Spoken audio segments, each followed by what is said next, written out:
Jnanam paramam dhyayam. Knowledge is supreme.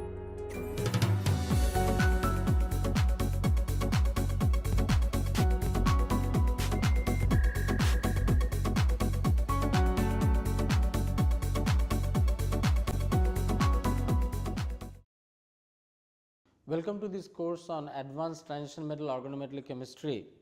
We have been discussing an important topic, which is C1 chemistry.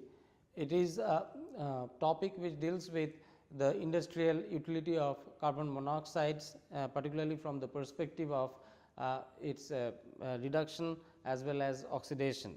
With regard to the oxidation of carbon monoxide, we had earlier on spoken about water gas shift reaction, which is nothing but oxidation of carbon monoxide to carbon dioxide in its reaction with water, with the other product being the production of hydrogen. So, it is the reaction of carbon monoxide and water producing carbon dioxide and hydrogen, which is extremely important as a source of fuel, and also for this Born-Haber synthesis for producing ammonia. That had been the case with regard to the oxidation of carbon monoxide, which is a part of the C1 chemistry that we are talking about, and has been discussed thoroughly as a part of water gas shift reaction. Continuing further on this topic, we had discussed the complementary reduction of carbon monoxide reaction, which is popularly known as Fischer-Tropsch synthesis, which is mainly represented by the reduction of carbon monoxide with hydrogen to give alkanes and water. Now, the main these reactions have been affected under heterogeneous catalysis conditions, and one requires extremely harsh drastic conditions to perform these reactions. In this context, we had discussed about a new rhodium carbonyl complex, which is a homogeneous catalyst counterpart of Fischer-Tropsch synthesis, and which can carry out Fischer-Tropsch synthesis using hydrogen and carbon monoxide, producing ethylene glycol. Now, in the earlier class, we have also discussed about a possible pathway that involved in this Fischer-Tropsch synthesis.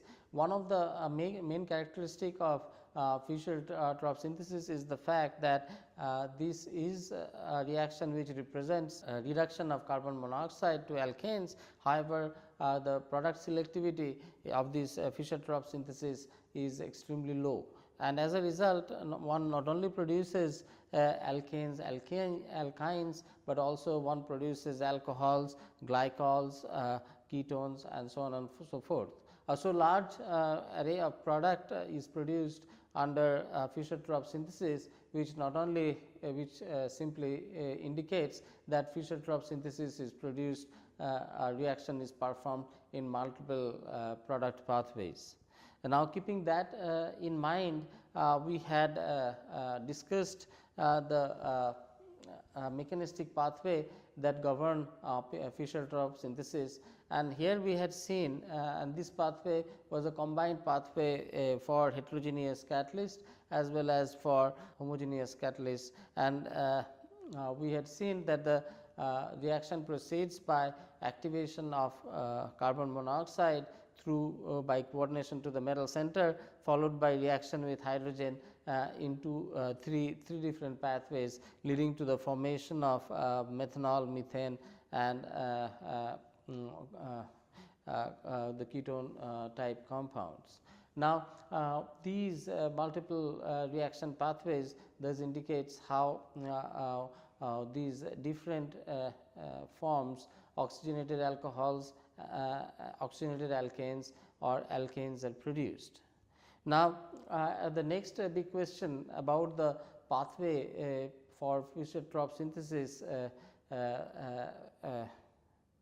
offers is that how does these alkane or methylene groups so produced in the reduction of CO with H2 polymerize to give rise to higher order alkanes.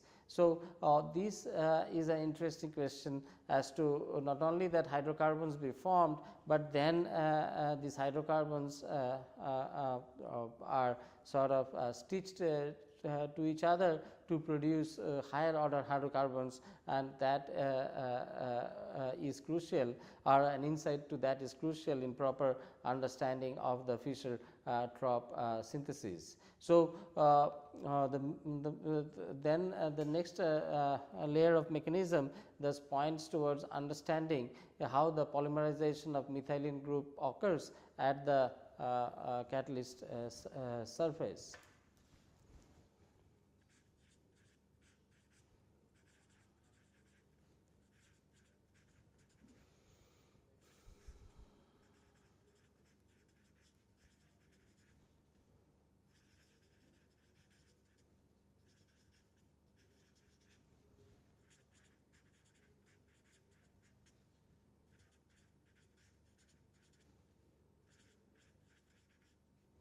And these polymerization mechanism has been modeled on a metal heterogeneous metal surface, and that is popularly called as carbido or methylene model.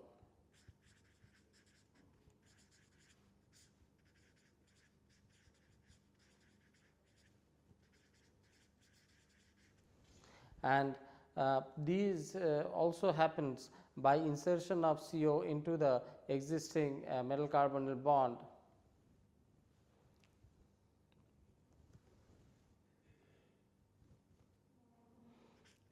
that accounts for the Fischer-Tropsch products.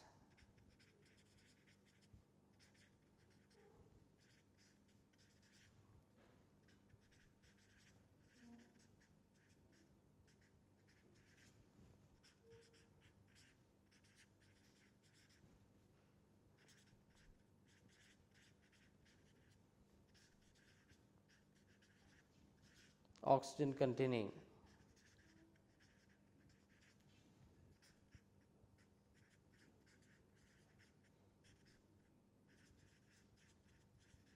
products.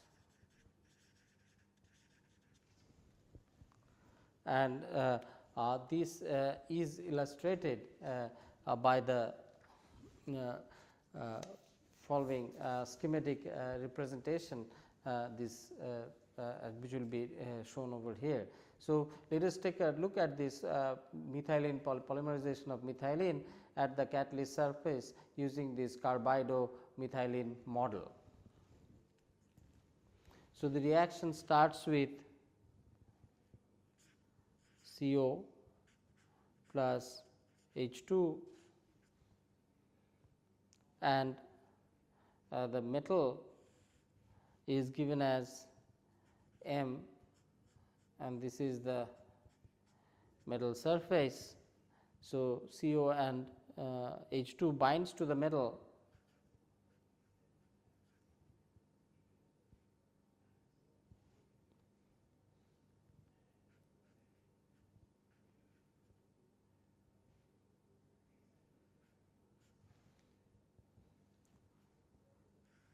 so initial binding leads to the activation of CO, and as a result the CO is split into metal oxide and metal carbido.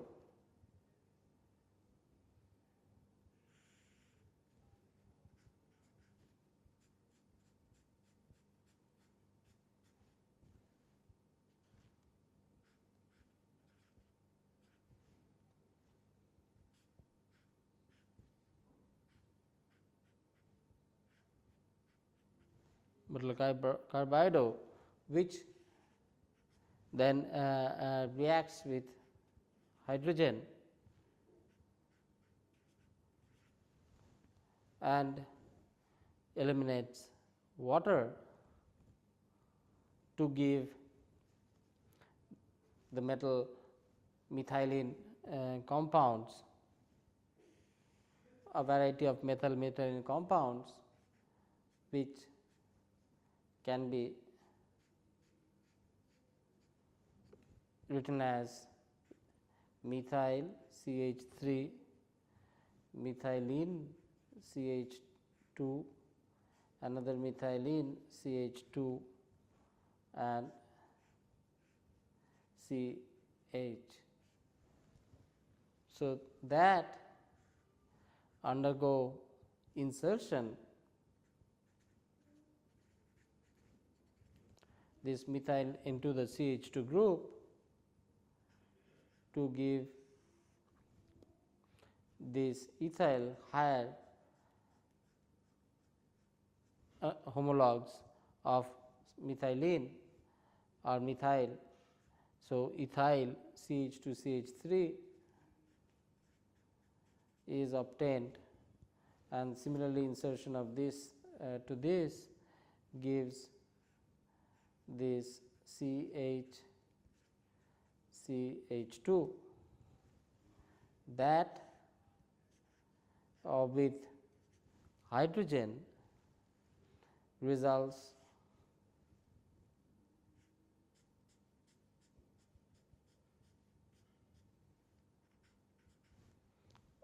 with metal. Now, this in presence of hydrogen further inserts into this, and this polymerization of methylene occurs, CH3 CH2 CH2 CH2.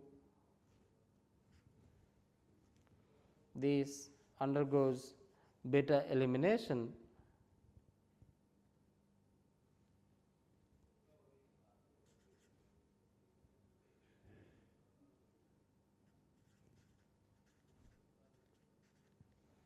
to give CH3 CH2 CH CH2 and metal hydride.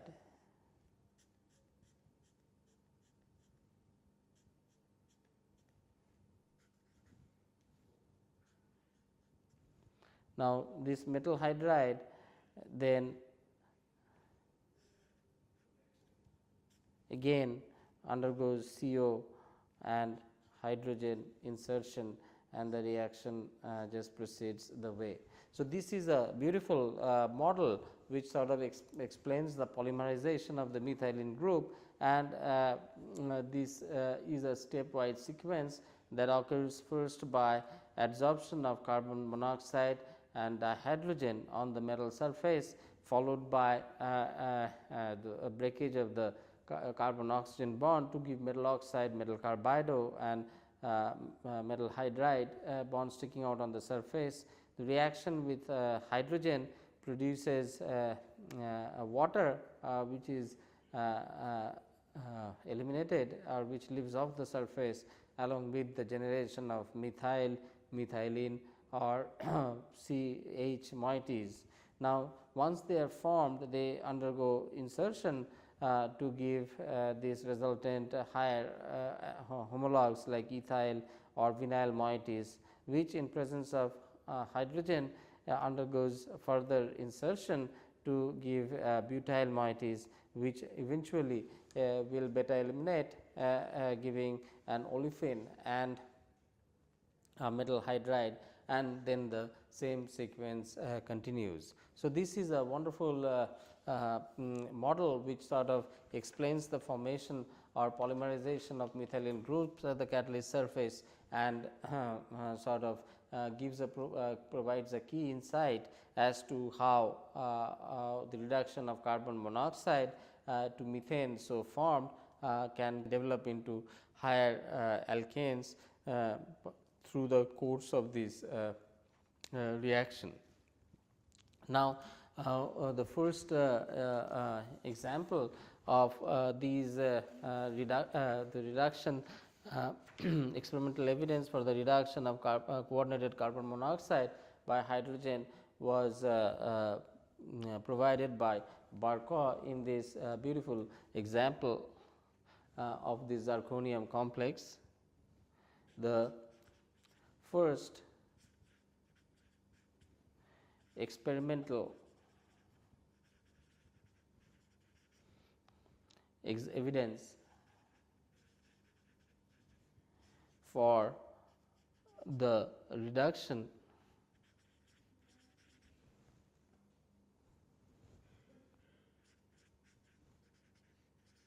of coordinated CO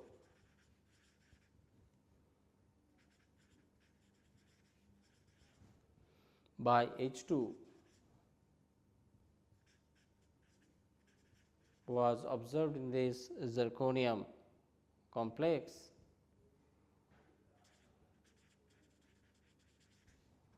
in a zirconium complex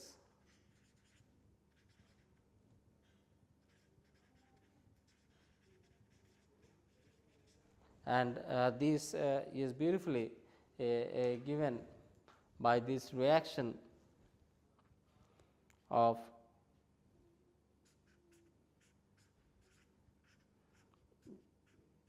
bis pentamethyl Cp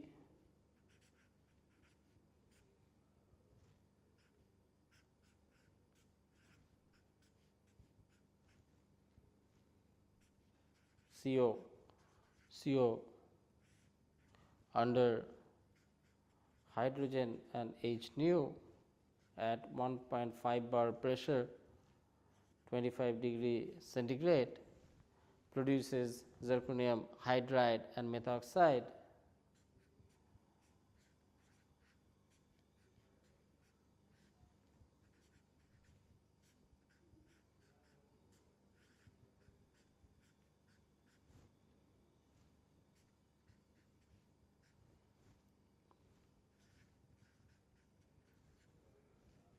with HCl produces methanol plus hydrogen and the zirconium dichloride complex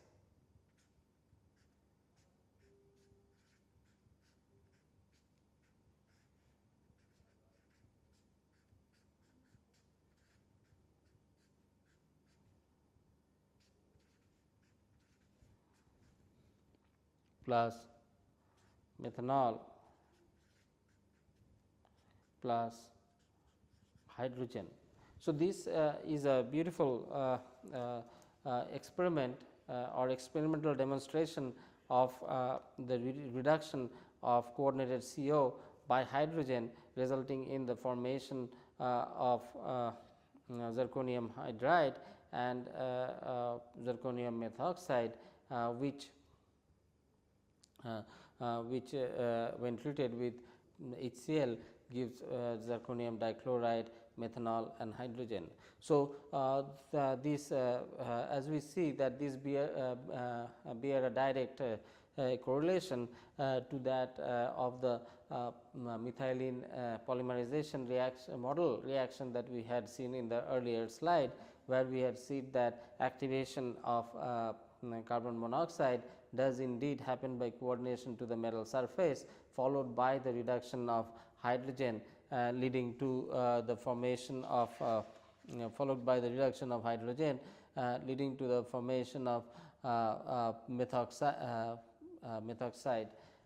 moiety. So, this is a nice experimental evidence for the fact of reduction of coordinated carbonyl by hydrogen for this particular zirconium complex. Now, following up this another example that involves the formation of ethylene glycol was also reported. So, the stoichiometric the following stoichiometric reaction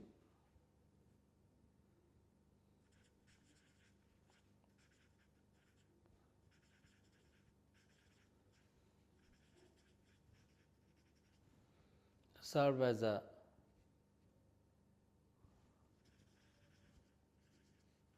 as a model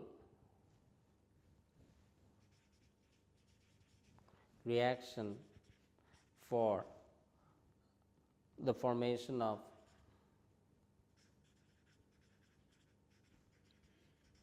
ethylene glycol.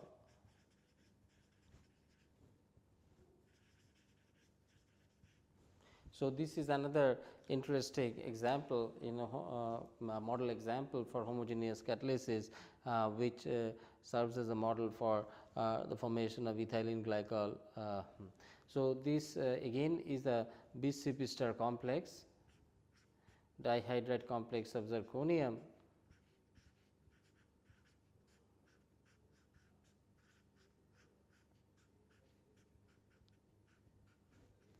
This reacting with carbon monoxide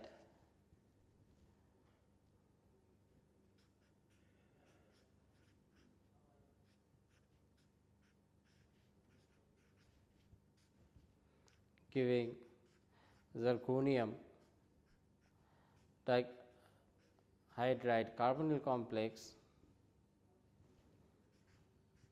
that sort of undergoes this CO insertion to give this zirconium formyl complex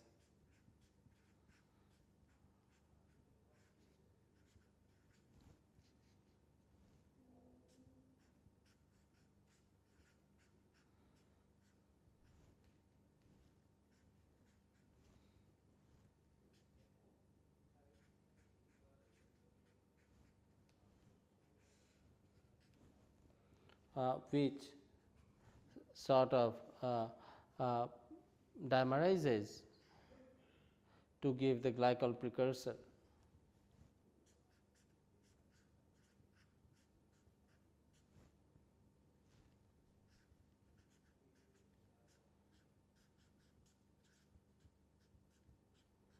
Zirconium hydride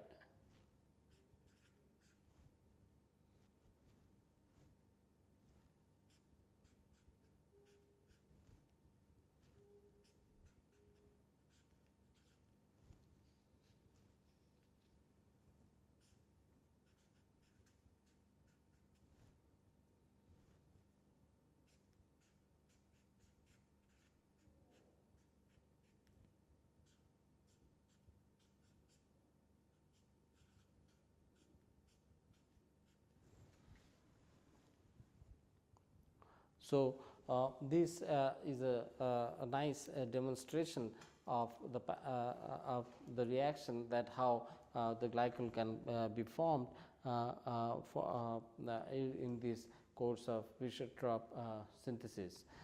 So, with this we come to a conclusion of our discussion on Fischer-Tropsch reaction, and what we had observed is the fact that Fischer-Tropsch reaction is an important component of C1 chemistry, and that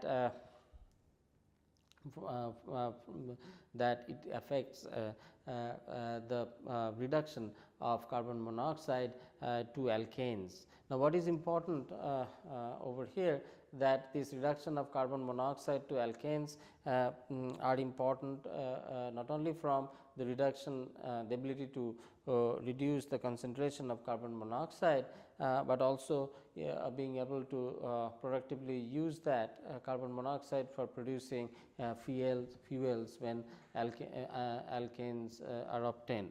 Now, one of the limitations of Fischer-Tropsch synthesis that we had observed is that this reaction sort of produces a large number of products, including alkanes, higher alkanes, alcohols, acetates, olefins, and so on and so forth. And as a result, the product selectivity is a weak component of or is a weak factor for Fischer-Tropsch synthesis. Now, these another limitation to Fischer-Tropsch synthesis is the fact that it uses extremely drastic conditions, and the reactions are performed under heterogeneous catalytic pathways.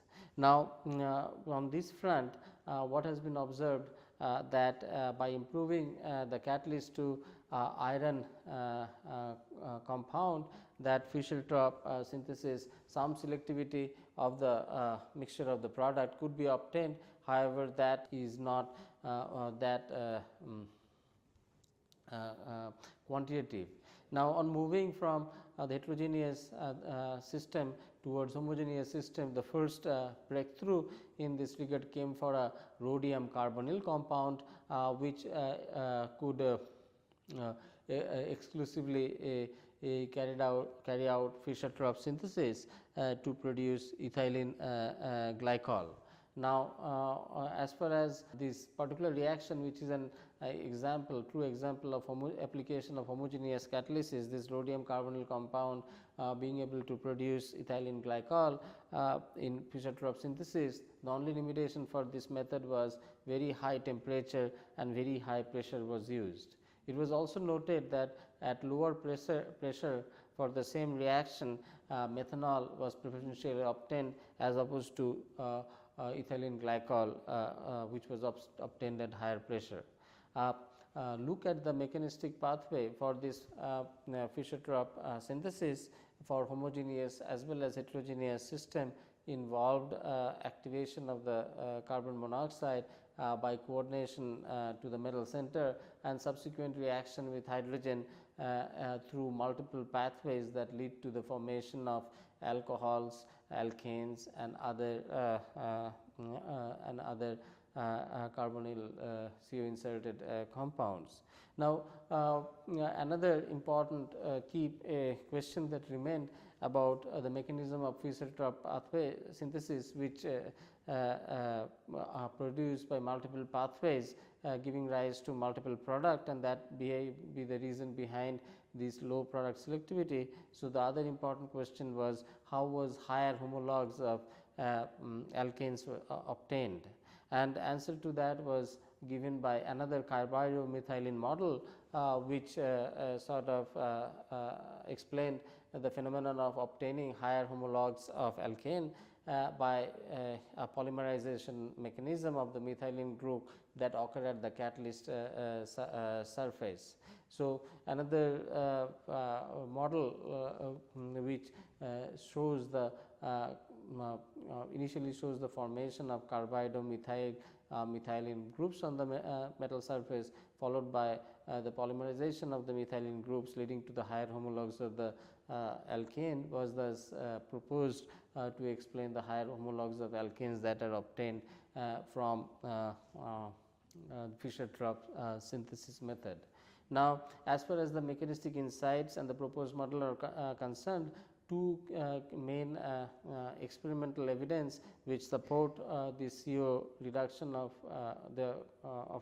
hydrogen reduction of a coordinated CO was obtained by Barco when a CP star zirconium dicarbonyl compound, when treated with hydrogen and light and subsequently by HCl, could undergo the CO reduction to produce methanol. Similarly, another CP star zirconium dihydride complex in presence of CO gave the formation of a dinuclear zirconium bridge BCP star dihydride compound containing bridging glycol precursor. So, which sort of explained provided a model of formation of ethylene glycol through homogeneous catalysis in Fischer-Tropsch synthesis. So, with this I would like to conclude our discussion on another important area of C1 chemistry, which is the reduction of carbon monoxide as a part of Fischer-Tropsch synthesis.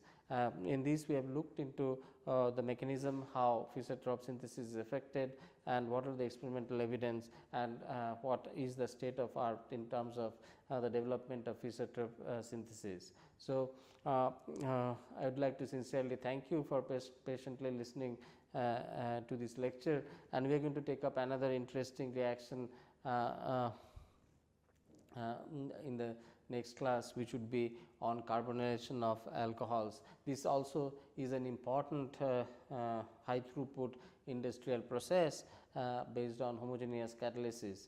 I sincerely thank you once again for being with me in this lecture, and I look forward to being with you in the next lecture. Till then, goodbye and thank you.